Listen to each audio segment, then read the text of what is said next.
Welcome to triple S சமையல். இன்றைக்கி வேர்க்கடலை சட்னி எப்படி பண்ணுறதுன்னு காமிக்க போகிறேன். குயிக் அண்ட் ஃபாஸ்ட்டில் பண்ணிடலாம். ஒரு 1/4 மணி நேரத்துலேயே பண்ணிடலாம். வேர்க்கடலையை ஒரு டம்ளர் அளவு வறுத்து வச்சுருக்கேன். இதை தோலை நீக்கிடணும், புடச்சிட்டு வரணும். அப்புறம் இதுக்கு காஞ்ச மிளகா ஒரு 8, அப்புறம் பூண்டு, புளி, உப்பு, இது எல்லாத்தையும் இந்த வேர்க்கடலையை தோல் நீக்கிட்ட பிறகு அரைச்சிடணும். ஒன்றா அரைச்சிட்டு கடாய் வச்சு தாளிக்கணும்.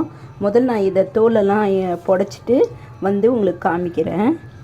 இங்கே பாருங்கள், புடச்சின்னு வந்துட்டேன். இப்போ எல்லாத்தையும் இதில் போட போகிறேன். இந்த மிளகா, இந்த பூண்டு, புளி, உப்பு எல்லாத்தையும் போட்டு அரைச்சிட்டு உங்களுக்கு தாளிக்கும் போது காமிக்கிறேன். இங்கே பாருங்கள், வேர்க்கடலை சட்னியை அரைச்சின்னு வந்துட்டேன். இங்கே பாருங்கள், தாளிக்கிறதுக்கு எண்ணெய் ஊற்றிருக்கேன், கடுகும் போட்டுட்டேன், கருவேப்பிலை இது பாருங்கள். அப்புறம் கேஸை நிறுத்திடணும். ஊற்றிட்டு பாருங்க, இதில் எடுத்து